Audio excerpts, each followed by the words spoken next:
Hola amigas, amigos del canal, el portal del Villegas, del canal de YouTube.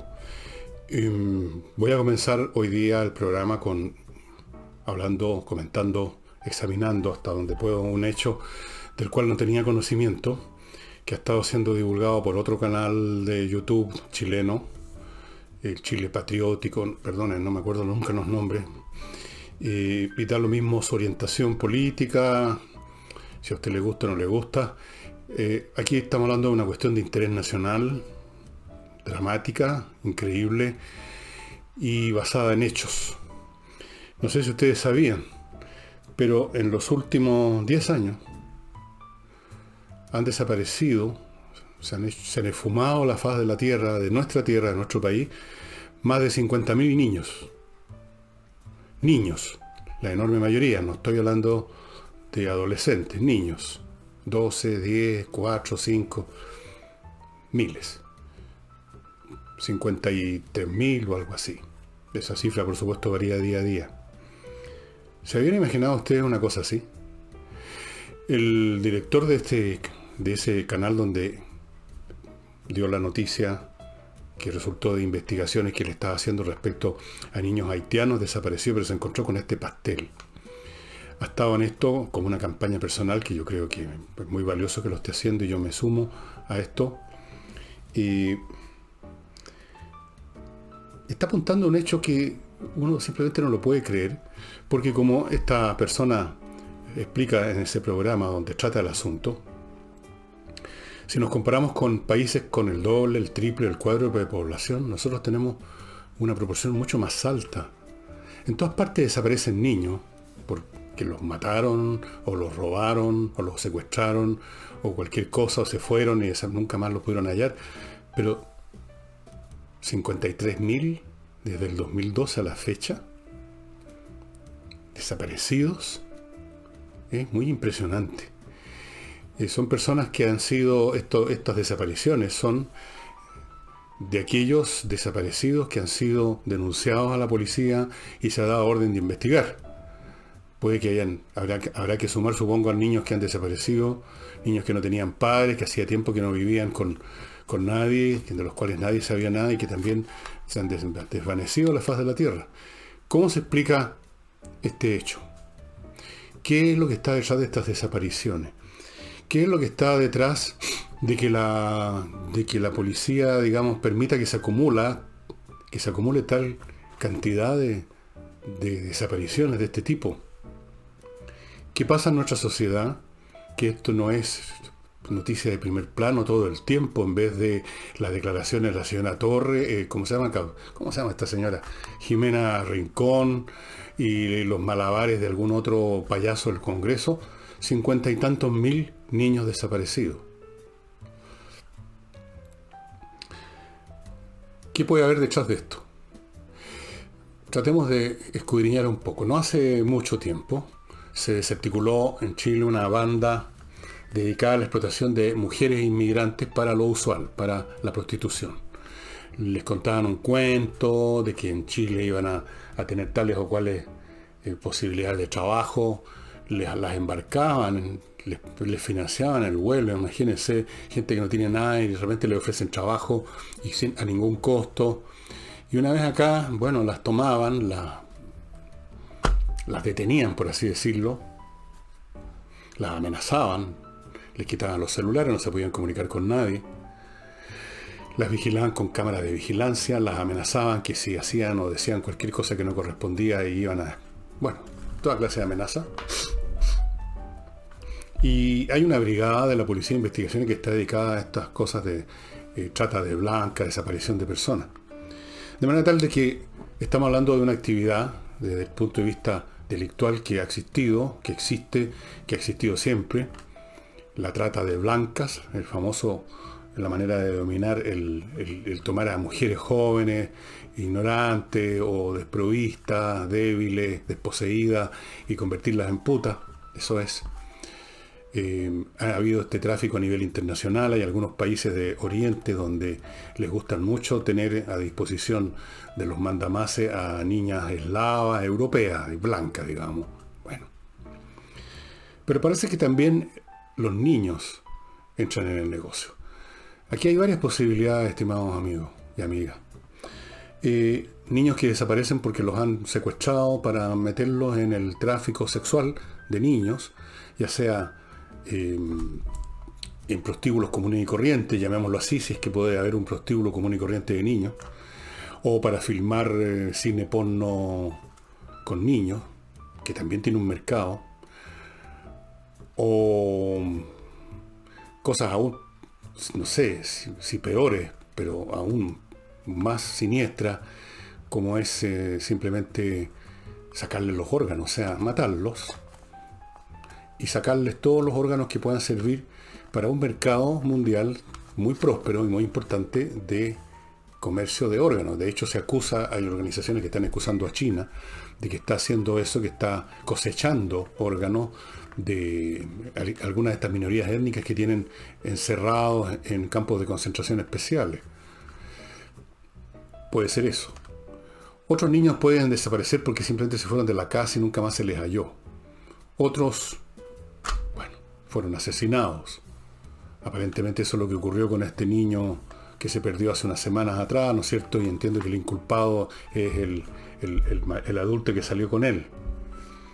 Pero aún así cuesta explicarse este número. Uno entiende que desaparezcan niños, que otros que son asesinados, otros que se van de la casa, pero 53.000 en 10 años, o sea, más de 5.000 al año, en un país de 17 millones de personas. Ahora 17, en el año 12 no teníamos 17 millones. ¿Qué es lo que está detrás de esto? O sea, si aquí hay alguna organización criminal que está haciendo uso de los niños para la prostitución o los asesinan, así de simple, para sacarle sus órganos, estamos hablando entonces de una organización en una escala como no nos podemos imaginar.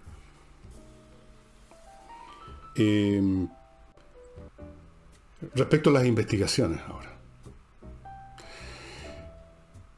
He estado viendo qué pasa en otros países con la gente que desaparece, no solo niños, sino que adultos, etc. En Estados Unidos, un país del primer mundo, un país que cuenta con sistemas de investigación 1.000.000 de veces superior a los nuestros, desaparecen 50.000 personas al año o más, y nunca más se sabe de ellos. Y es muy difícil porque la desaparición constituye una situación que no deja huellas. De eso se trata. En un crimen hay un cuerpo, hay a lo mejor el casquillo de una bala, hay algún elemento que dejó el victimario, qué sé yo, un pelo, una uña, algo que puede ser investigado su DNA, hay antecedentes, hay una historia detrás del muerto, se investiga quiénes son los posibles sospechosos. Aún así es difícil una investigación criminal. Pero ¿qué pasa con alguien que desaparece? ¿Por dónde se parte cuando alguien desaparece? Ustedes lo habrán visto en miles de películas, que lo que se hace cuando desaparece específicamente un niño especialmente, pero también con adultos, es que se trata de cuál fue la última persona que lo vio, dónde lo vieron, y luego empiezan unas cuadrillas de personas a moverse por los campos, especialmente por los bosques, por las quebradas, a ver si se cayó, si se accidentó, si lo mataron, si lo enterraron en algún lado. Ustedes lo habrán visto en 1.000.000 de películas. Pero bueno, es mucho más complicado que eso. Una persona no necesariamente desaparece en un bosque o en una quebrada. En Chile hay gente que ha desaparecido en lugares pequeñísimos, naturales, que uno diría, pero ¿cómo no encuentran a alguien ahí, por ejemplo, en el Cajón del Maipo? Ya han desaparecido personas ahí. La naturaleza es grande, heterogénea, variada. Se puede desaparecer, se ha desaparecido. Está la gente que se empampó. El empampado Riquelme, yo les he mencionado varias veces ese libro tan interesante. Pero estamos hablando aquí de cantidades increíbles de gente que en todo el mundo desaparece. Y en el caso de Chile, que bate el récord mundial, me parece, de niños que desaparecen. ¿Qué es lo que está detrás de esto? Como les digo, es muy difícil investigar porque por definición una desaparición no deja huellas. Consiste en que algo deja de estar apareciendo, dejan de haber rastros físicos, alguien se esfuma. Se le vio por última vez al lugar, pero eso no es suficiente. Se le vio subiendo un bus, y luego ¿qué? Se le vio bajar en cierta parte. Pronto el rastro se pierde y se desvanece. Y luego hay tantos casos, ustedes también lo habrán visto en películas, cuando llega la protagonista, alguien del elenco de la película, a la policía, y hay un mural, un muro repleto con fotos pegadas con chinche de niños desaparecidos. La cantidad misma de casos hace muy difícil investigar. Esto no es como el secuestro del niño de Lindbergh. Ustedes deben recordar esa historia, se hicieron películas. El Lindbergh era un famoso aviador norteamericano, el primero que cruzó el Atlántico en un avión, el Spirit of St. Louis, y de regreso, bueno, de pronto su niño desaparece y toda la policía norteamericana se lanza a investigar y finalmente ubican al asesino que finalmente lo ejecutaron. Pero era un caso. Estaba toda la policía porque era un tipo importante. Lindbergh era un hombre famoso, era un héroe nacional. Todos los recursos de la policía se dedicaron a ese caso. Pero ¿qué pasa cuando en una oficina policial o de carabineros, o en algún distrito, en un precinto policial en una ciudad, cualquier Estados Unidos, llega alguien con que desapareció mi hijo hace 10 horas y nunca ha pasado esto? Resulta que hay cientos de casos por el estilo. ¿Qué recursos tiene la policía? ¿Cuánto tiempo pueden dedicar? ¿Cuántos detectives? ¿Cuántos medios? Y lo mismo me imagino que sucede acá. Estos 50 y tantos mil niños desaparecidos son otras tantas órdenes de investigar. ¿Cuántas de esas órdenes se han investigado realmente y hasta dónde se investigaron? ¿Creen ustedes que la policía chilena estuvo todos estos años investigando estos 53.000 desaparecidos? A veces se investiga algo más a fondo, como ha ocurrido con este chico, con este niñito de 3 años, esta guagua casi, por razones muy específicas. Fue relativamente sencillo. Un niño de 3 años solo, aparentemente no se puede mover mucho. Lo encontraron a 2 kilómetros del sitio de donde se le perdió de vista, supuestamente. Pero en general es muy difícil por la naturaleza del evento, la desaparición, y por la cantidad de eventos de este tipo. Aquí uno podría entrar incluso a hacer especulaciones que a algunos de ustedes les pueden parecer fantasiosas, pero pueden haber organizaciones criminales que estén en una escala industrial en países como el nuestro, donde se dice o se decía las instituciones funcionan, pero parece que ya no funcionan. Me parece que no están funcionando desde hace 10 o 15 años, pero nos gusta mentirnos, ¿no es cierto?, y contarnos cuentos. Entonces, no sé, pues en países de Sudamérica donde se da más. No es casual, países con una institucionalidad policial mucho más débil, con pocos recursos, con poca voluntad de investigar a fondo quizás, impera quizás la pereza, impera la pobreza, imperan todos los elementos que dificultan una investigación. Pero yo quiero mencionar esto porque me parece extraordinario que esto no haya sido convertido, que no sea un tema nacional desde hace mucho rato, que esté significando la caída de cabezas en toda la administración de justicia, de policía, por todo, y etcétera. Que se esté investigando a fondo esto. No. Desaparece un niño aquí, desaparece un niño allá. Y simplemente eso es todo. Eso es todo. Los familiares saben que desapareció, los familiares van a la policía, se redacta una orden de investigar, pasa el tiempo, lo dan por muerto, lo dan por desaparecido, el resto del país no tiene idea, y así se van acumulando. Lo encuentro increíble. Esto debiera ser tema nacional, como lo fue el tema del Sename, pero esto es peor. Si acaso hay algo peor que lo que ocurrió en el Sename, es esto. O sea, ¿qué pasa en Chile con los niños? O sea, ¿qué país es este? Donde en el servicio para la infancia son maltratados, por ejemplo. Otros desaparecen y no se les encuentra, no hay al menos siquiera una preocupación nacional. Un esfuerzo nacional, aunque fuera infructuoso, pero una acción nacional para investigar quiénes están detrás de estos delitos, para darle más medios de investigación a la brigada policial que se dedica a este tipo de cosas, más recursos policiales. ¿No? Son niños, normalmente niños pobres, niños que no le importan a nadie, parece, a los papás nomás. Dicho lo cual, paso a mi primer bloque, que lo inicio con Eudora, estimados amigos, este club que, si usted se hace miembro, todos los meses recibe 2 botellas de vino diferentes esas 2 botellas, diferente a las botellas anteriores, a las que vengan después. En este caso, por ejemplo, si este hubiera sido el vino que me llegó, miren este. ¿Habían visto una cosa así en alguna botillería común y corriente? Betty, vino de viñedo Los Parientes de Otraiguén, viñedo Los Suizos, Chardonnay 2019, viticultura de secano volcánico. Esto yo no lo había visto en mi vida y ustedes tampoco. Lo único que sí sé es que si está escogido por las enólogas del Club Explora para repartirlo a los socios del club, es porque debe ser excelente, tiene que serlo. ¿Cómo se hace miembro?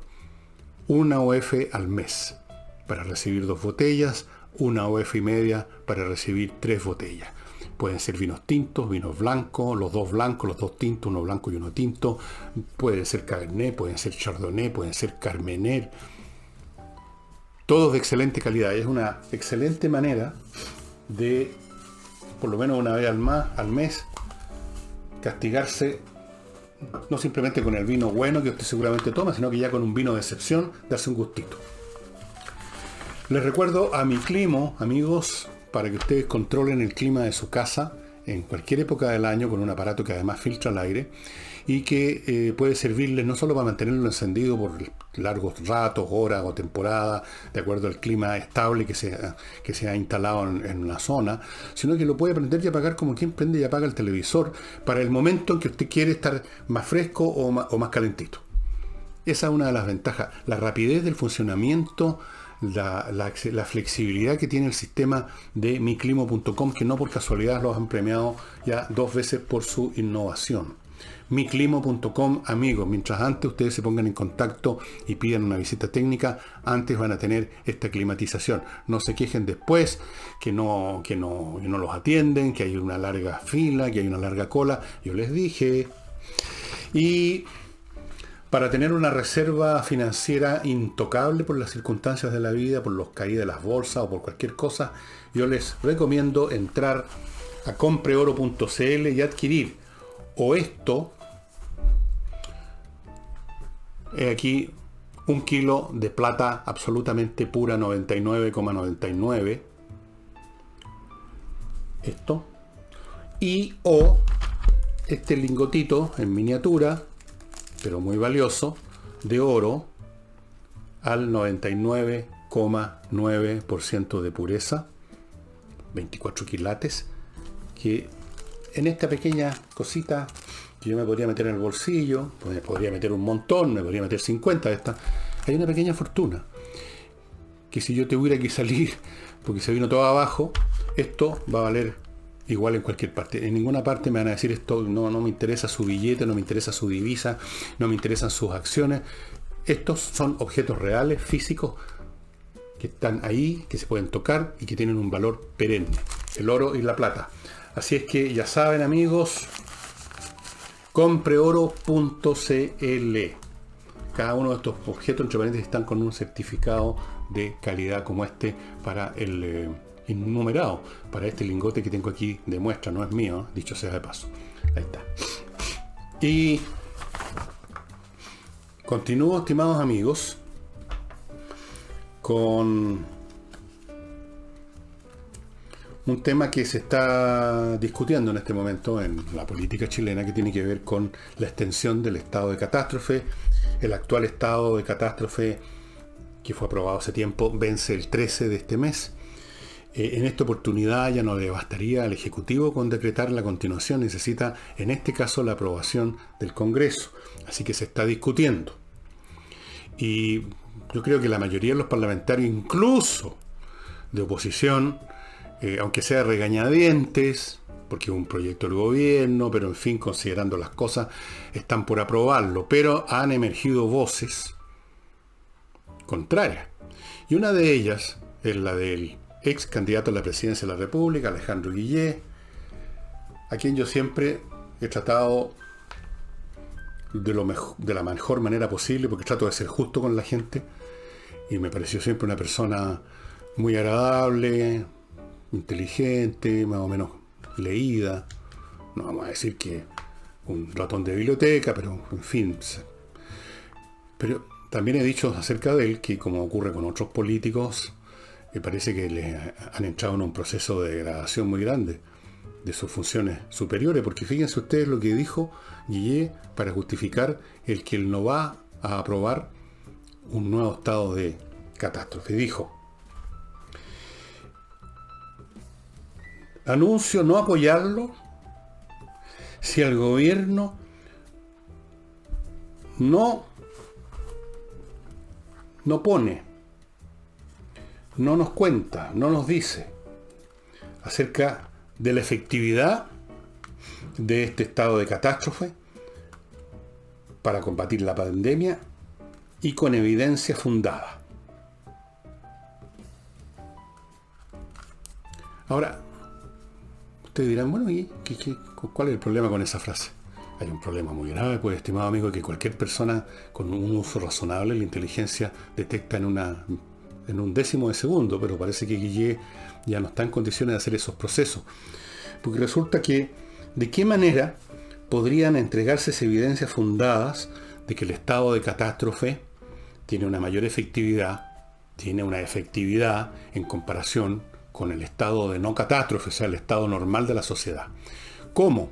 Si precisamente en el momento mismo en que se decreta estado de catástrofe, deja de existir el estado de normalidad. No tenemos entonces con qué comparar los eventos que ocurren en el estado de catástrofe.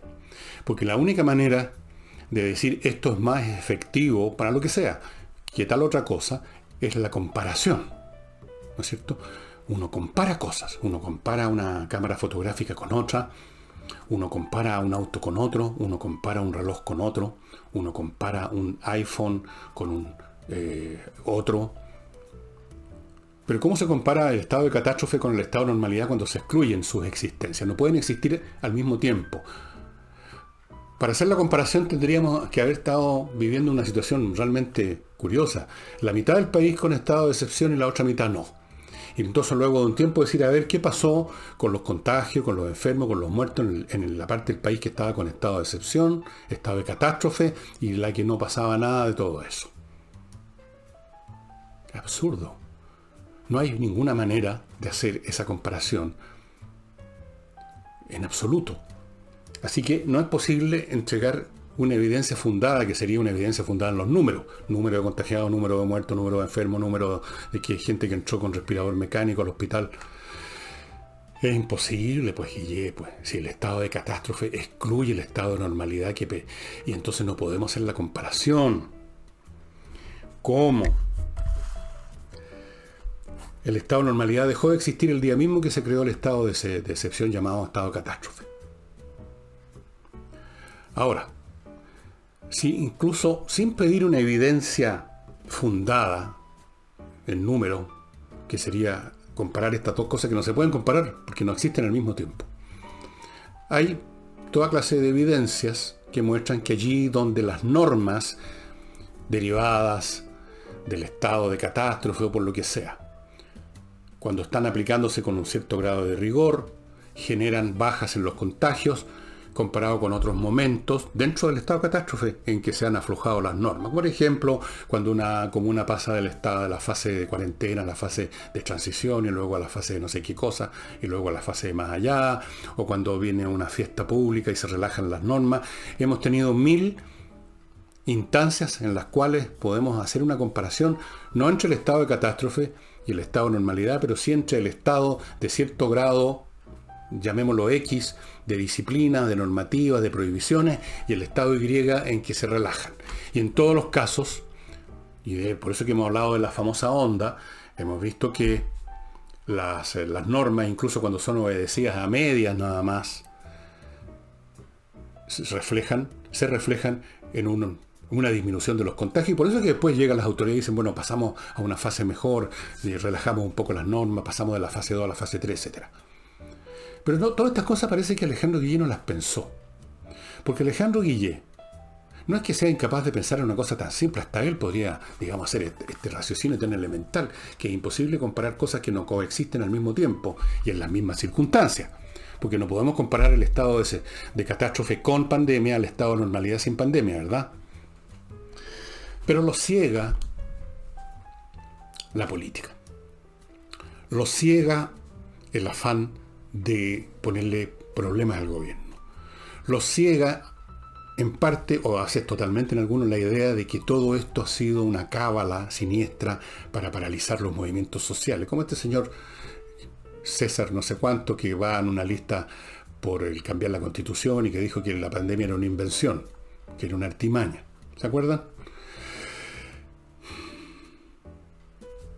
Lo ciega todo eso. Y de hecho, fíjense ustedes, en un plano ya un poco más aceptable, más debatible, aparentemente la oposición va a poner condiciones para dar el sí a las niñas al nuevo estado de catástrofe, si es que el gobierno se relaja o flexibiliza, como dicen, en las normas relativas al toque de queda. Dicen ellos que el toque de queda no ha significado una mayor protección contra la epidemia. Incluso algunos buscan unos argumentos un poco retorcidos de que al contrario, porque como la gente a último minuto se apelotona para irse para la casa, entonces hay más contagio. Es curioso el argumento porque da lo mismo la hora, si es a las 9 de la noche, o a las 3 de la mañana, o a las 12, o a las 7. En algún momento la gente más o menos coincide en los horarios en que se acumulan para ir a la casa o para ir a un negocio. Y es lo mismo, solamente se traslada el uso horario en que ese fenómeno se produce con toque o sin toque.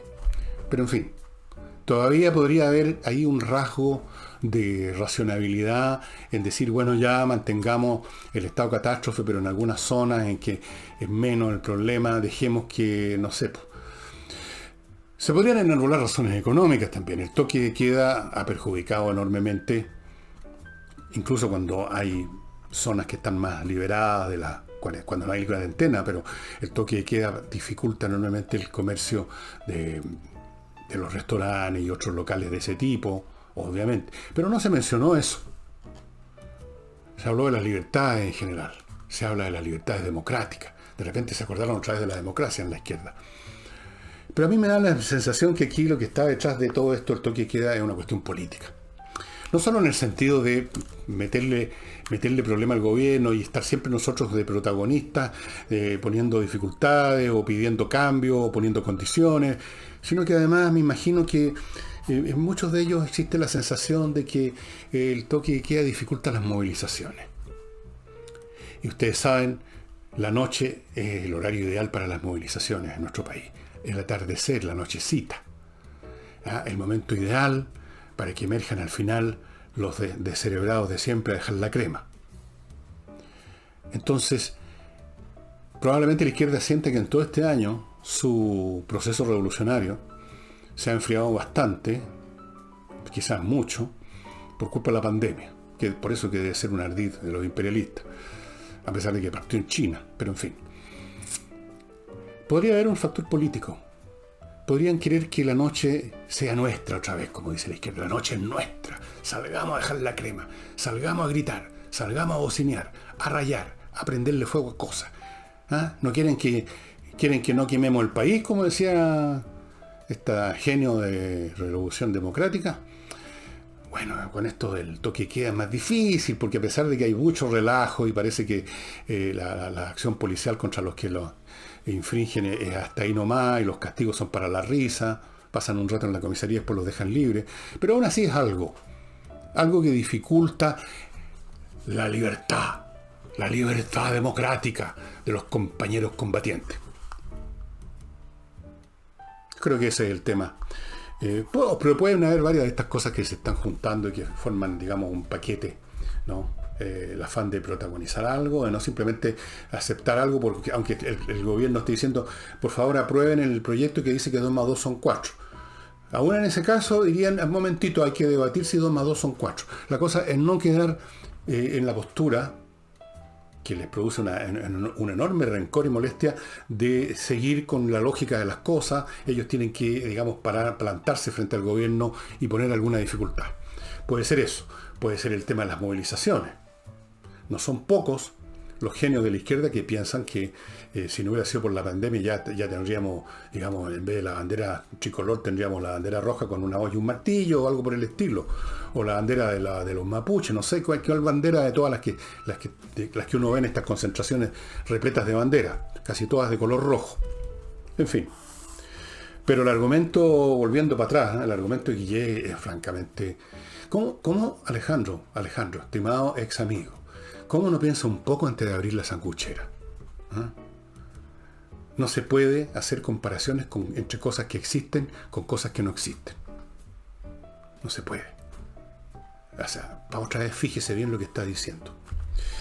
Y permítanme pasar ahora, estimados, a Salinas y Ojeda.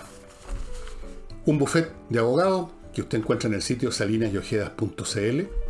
Especialistas en temas civiles, como divorcios, temas de contratos, disputas, el tema de herencia, que son tremendos, feroces. La gente se acuchillan hasta por un televisor geloso del año 64.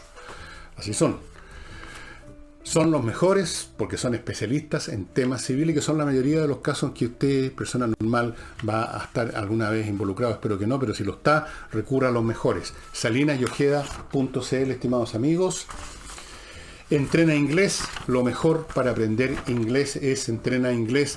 Tienen profesores de inglés, tienen profesores en términos generales que saben enseñar y que saben enseñar inglés, y ahora está ofreciendo cursos online que son muy fuertes, son muy productivos, incitan a una concentración mayor o un mejor aprendizaje.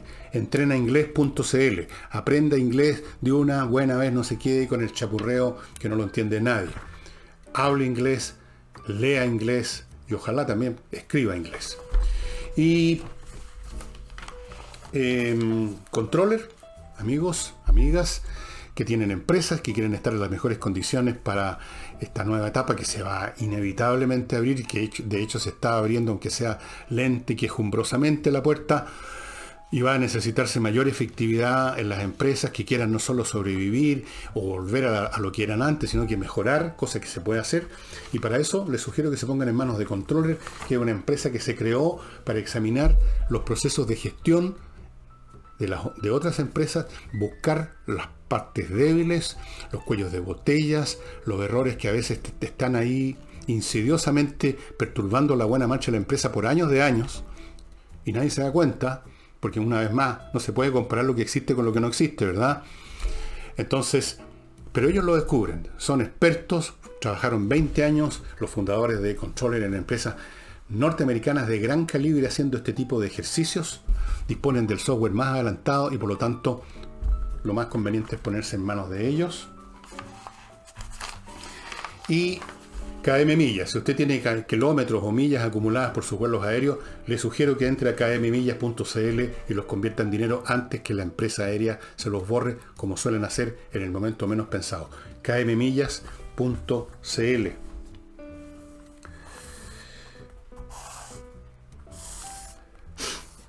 Hay una noticia que aparece por ahí en el sentido de que como este año más alumnos de colegios públicos han sido aceptados en las universidades, que los resultados han sido mejores, y ha habido en algunos sectores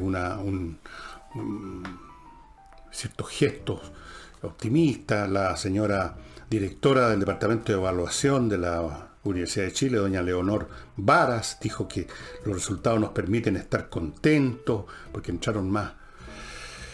Ok. Les puedo poner un ejemplo de qué puede significar esto. Puede significar, pero bueno, voy al concepto y después voy al ejemplo.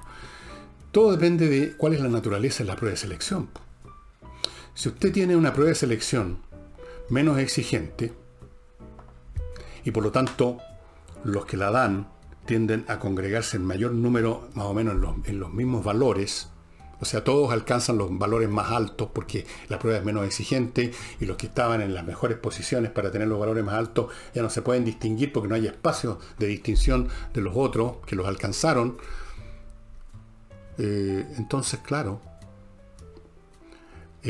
a mí me encanta la idea de que ojalá todos los chicos con capacidades entren a las universidades, pero con capacidades, y las capacidades se miden con las pruebas.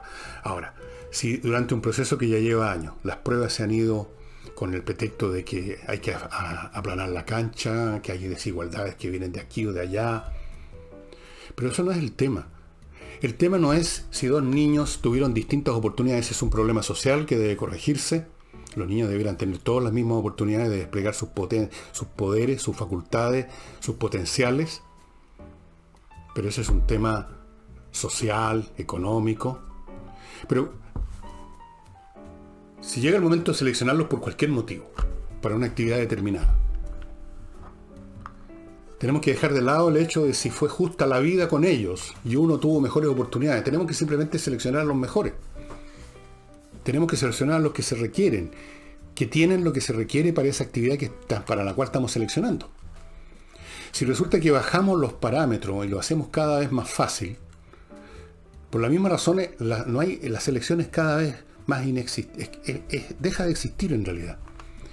Y por lo tanto, claro, se empieza a producir una situación en la que los que antes no alcanzaban, no tenían puntaje suficiente, o porque la educación era mala, o por las razones que sean, pero que efectivamente no tenían el puntaje. Por las razones que fueran, no tenían el puntaje. Razones injustas, razones de inequidad, pero el hecho es que cuando llegó el momento los que hubo no tenían lo que se necesitaba, ahora pueden. Ahora pongo el ejemplo. Todos nosotros lo hemos vivido en los colegios. El profesor exigente y el profesor complaciente. El profesor exigente hace pruebas difíciles y entonces los estudiantes que más estudiaron, los que son más listos, sacan las mejores notas, no son muchos, y los demás se van acumulando en las notas intermedias o bajas. Y luego tenemos el profesor complaciente que no quiere hacerse problema y todo el mundo sale con un 4. Entonces, ¿significa eso que mejoró la educación? Que esos tipos que iban a sacar un 4 o un 3 con el profesor exigente, o un 2, mejoraron porque ahora sacan un 4 con el profesor complaciente? ¿Significa que hay más jóvenes, niños de los colegios públicos que sabemos que la educación es mala? Se produjo un cambio químico en el cerebro de esos jóvenes que ahora empezaron, digamos, a funcionar mejor sus mentes y resolvieron mejor los problemas de la prueba? ¿O será que la prueba está más al alcance incluso de alguien que viene de un ámbito educacional de mala calidad? Sería bueno que antes de cantar victoria y decir de que nos permite estar contentos, la señora, esta señora Vara y todos los demás, que no son pocos, hicieron este análisis. O sea, si esto está probando algo en cuanto a una mejoría del estudiantado, una mejoría de la educación pública, o está simplemente significando que la prueba fue haciéndose cada vez más fácil y por lo tanto todos o cualquiera o muchos más pueden sacar los puntajes necesarios para entrar a la universidad, porque los que son mejores, por lo que sea, y hubieran sacado puntajes más altos y hubieran copado todos los puestos, no pueden porque la prueba tiene un cierto tope hasta donde llega el más que usted puede dar, ¿cierto? Es como una prueba de matemática en que lo más exigente que se pidiera es saberse hasta la tabla del 5. Usted podría ser un genio en las matemáticas, pero no le van a preguntar nada por sobre cuánto es 5 por 4. No le van a preguntar sobre cálculo tensor, cálculo 3 o ninguna cosa, sino que la tabla de multiplicar hasta el 5. Entonces, obviamente que usted no va a poder diferenciarse del alumno malo para las matemáticas o porro, que nunca estudió, que también eso sí lo sabe. ¿Mejoró entonces la calidad del estudiante porro, la educación del estudiante porro, o desmejoró la prueba? Yo me haría la pregunta, por lo menos me la haría, ¿no? Por lo menos me la haría. En otro plano de la noticia, como dicen los periodistas, en otro ámbito de la noticia, el gobierno, según dijo uno de sus ministros, impugnaría frente al Tribunal Constitucional un tercer retiro de fondos previsionales, el tema que conversamos ayer, que la señora Jimena Rincón se dio una voltereta, una vuelta de campana, y ahora yo voy a aprobarlo, porque la familia, como dijo ayer, las familias la han pasado pésimo, no han tenido más que sus ahorros. Se le olvidó todos los proyectos del gobierno, que ella misma seguramente muchos de ellos los discutió, los aprobó, no los aprobó, los cambió. No existió. No, el gobierno no había hecho nada. Así que ellos, la izquierda, llegó como la caballería a salvar a la gente de los indios malos. Y les van a dar el tercer retiro. No sé quiénes van a poder sacar un tercer retiro, porque ya agotaron la plata que tenían con el primero, o por lo menos con el segundo. Pero lo va a impugnar frente al Tribunal Constitucional, vamos a ver qué sucede. con esta cuestión. Ya a esta altura este país se ha convertido en una cueca en pelota. Ya no hay ninguna entidad, por pomposo que sea su nombre, Tribunal Constitucional, Tribunal de Ética, Tribunal de esto y Tribunal de la Malla, que le dé a uno confianza de que sus componentes, sus incumbentes, van a funcionar conforme a la razón y o las normas de ese organismo.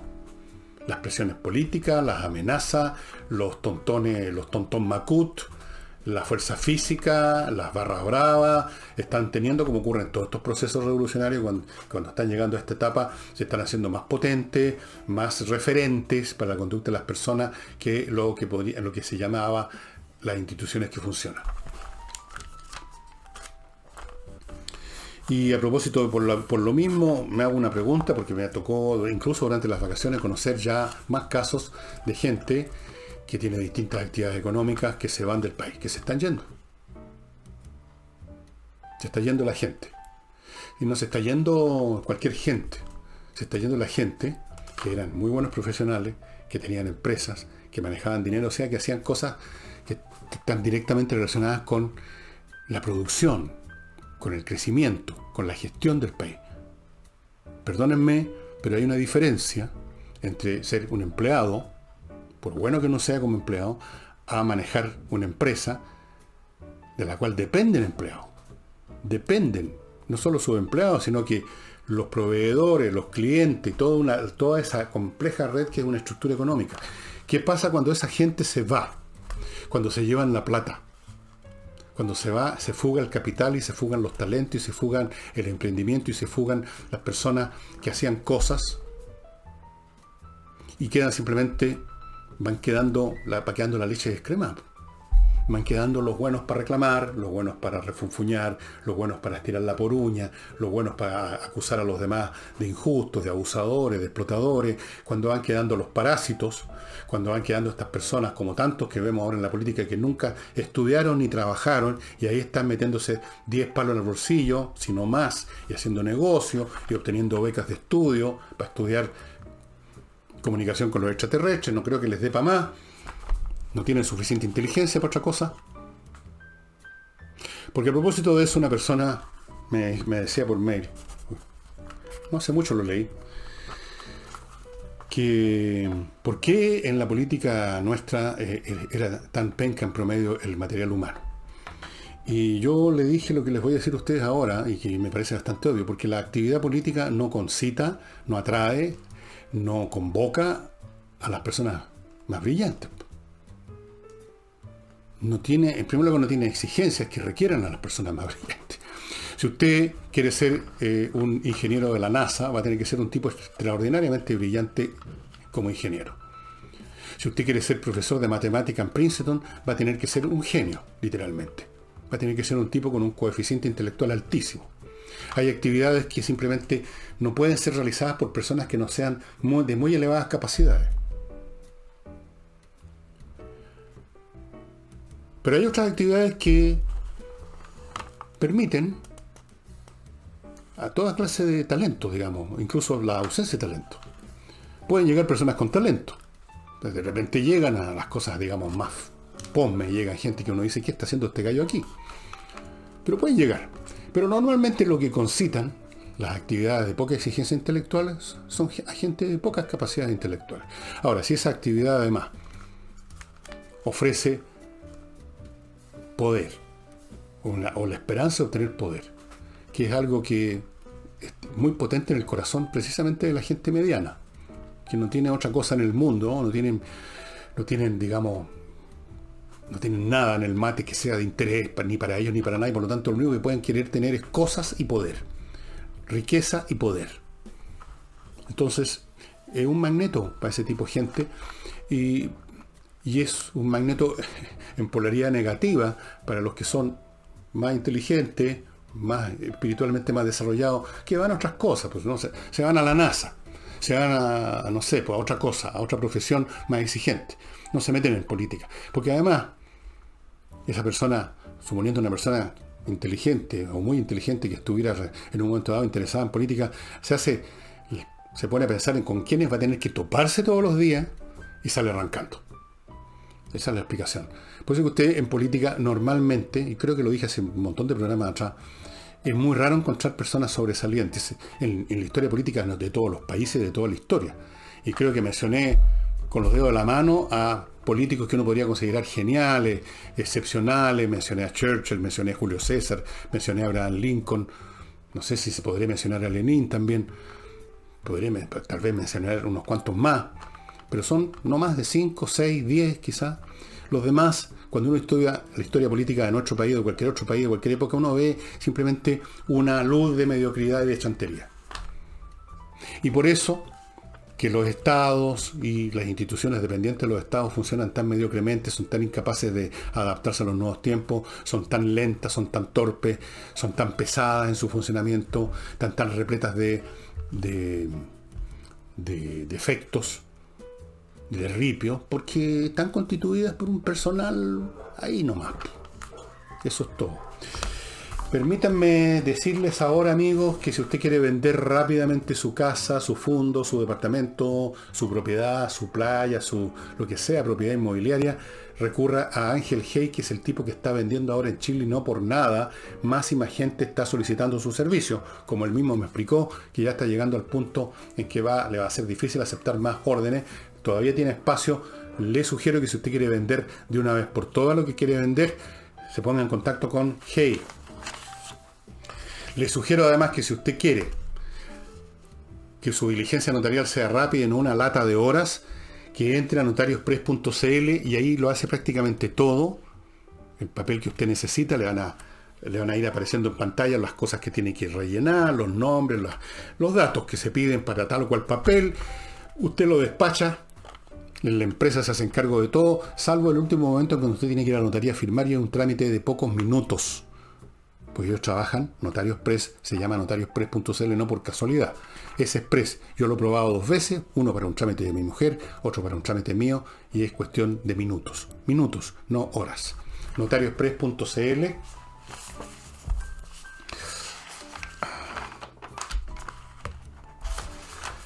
Tengo un pequeñito problema de salud que me tiene algo jodido, pero en fin, la vida es así, ¿no? Cuando uno cumple la edad que yo tengo, cuando en la mañana uno despierta y no le duele nada, uno dice, chuta, me morí. Bueno, ahora me duelen algunas cosas. Vamos a Lavoclub ahora, amigos. El mejor detergente para la ropa y para la vajilla, Lavoclub. Ya les he contado del detergente para la ropa, todas las virtudes que tiene, todas las ventajas que tiene. Para la vajilla también. El contenedor trae 3 litros, dura mucho. Vienen 3 variedades distintas, incluso uno para lavavajillas, que ahí viene en gel. El detergente para la ropa, ya saben, se lo traen a la casa, se lo reponen en la casa, es biodegradable, hipoalergénico, todo. Hay un suavizante en 3 aromas distintos que usted puede también adquirir con Lavoclub. Todo con Lavoclub. Todo lo que sea lavado en su casa, amigos, resuélvalo con Lavoclub. Y les decía que se está yendo gente. Y después entré con este paréntesis de la naturaleza de la gente que está. Esta gente se está yendo precisamente porque ven que el país se cae por todos lados. Ustedes dirán, son unos alaracos, unos exagerados, incluso son antipatriotas, son como los gusanos que se arrancaron de Cuba en la época de Fidel Castro. No, pues. Es gente, por ejemplo, yo conozco personalmente a una de esas personas. Una persona de las que en el sur se levanta a las 5 o 6 de la mañana para atender sus negocios rurales, agropecuarios. No ha recibido un regalo de nadie. Ha forjado su posición en la vida con su esfuerzo. Ha creado actividades que significan trabajo para muchas personas. Produce alimentos. O sea, un tipo productivo por donde se lo mire. El tipo de personas que hacen que un país crezca. Y en un 2x3 llegaron los activistas de la CAM y le quemaron 2 o 3 trilladoras, 2 o 3 colosos, lo dejaron muy maltrecho. Este es un hombre al cual yo conozco, nunca había hablado, nunca había pensado en la posibilidad ni siquiera de salirse de esa zona, porque cuando uno se dedica a una actividad no es meramente una cuestión de negocio. Cuando uno se dedica a una actividad no es como ir a un supermercado y de repente uno decide cambiar un champú por otro. Es un modo de vida. Por lo tanto, él quería seguir a pesar de las situaciones que ya estaban empezando a vivirse. Pero ¿qué va a hacer ahora? Ahora está pensando seriamente en irse del país. No irse de Chile, de región, irse del país, con lo que le quede, e iniciar las actividades en otro lado. Lo han empujado a eso. Conozco otros.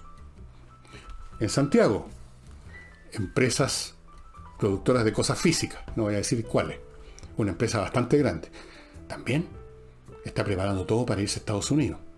¿Y por qué? ¿Tienen un miedo personal que les van a dar un palo en la cabeza? No.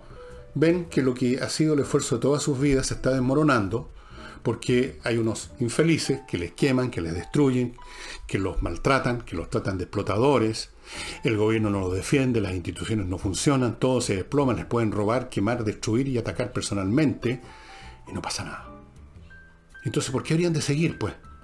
¿Por qué habrían de seguir produciendo trigo o produciendo envase o produciendo lo que sea?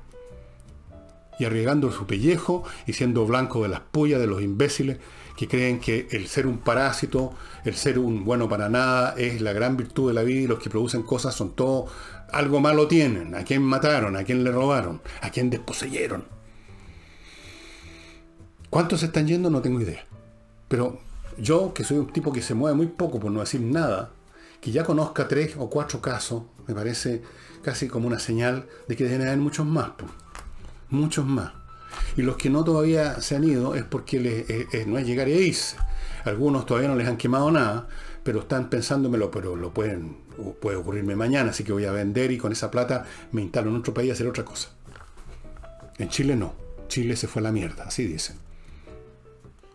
Con el gran auspicio del gobierno, de una derecha cobarde y asustada, que no se atreve a encarar nada, que no se atreve a hacer nada, que solamente andan viendo ya a esta altura por dónde escapar, por dónde zafar, cómo pasar colado, cómo hacerse lo simpático con esta gente, para ganar unos días más quizás, antes que me quemen a mí. Pero puedo ganar un par de días, a lo mejor no me van a quemar nunca. Paguemos entonces peaje, paguémosle, sobornemos estos gallos, hagámonos los hueones, no pongamos la noticia. Mil cosas. Se están yendo. ¿Cuántos son? ¿Quiénes son? No sé cuántos son, pero sí sé quiénes son. Son personas productivas. Los parásitos no se van nunca. En primer lugar, no tienen cómo, pues hay que llevarlos. No tienen talentos especiales en ninguna clase como para que en otro país los reciban. Son un cero a la izquierda. Y están esperando que de algún modo los asaltantes del poder les den el paquete tallarines. Pues son mendicantes profesionales de toda la vida. Los parásitos, los amigos de los bonos, de los regalos, de los perdonazos, de todas esas cosas. Las licencias médicas truchas. Bueno, esto se expresa de 1.000.000 de maneras. Bueno, en ese ambiente, cuando esa gente no solamente existe en grandes cantidades, sino que empieza a establecer su modo de vida como una norma, como eso que llaman la nueva normalidad, bueno, es el momento de irse, ¿no? Es el momento de irse, para los que pueden.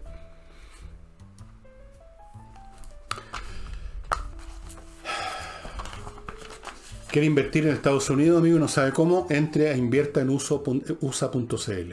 Ahí lo saben todo y tienen ofertas concretas. Ellos manejan 3.500 franquicias, cientos de sitios, edificios, casas, departamentos, bienes inmobiliarios, en otras palabras, para que usted vea cuál le interesa comprar, en qué le interesa invertir. Tienen muchas posibilidades a su disposición en inviertaenusa.cl. Además le hacen un montón de trámites, le consiguen cuentas corrientes, etcétera. Le consiguen quizás una visa de residencia para estos que se quieren ir. Lamentablemente, pero así es la cosa.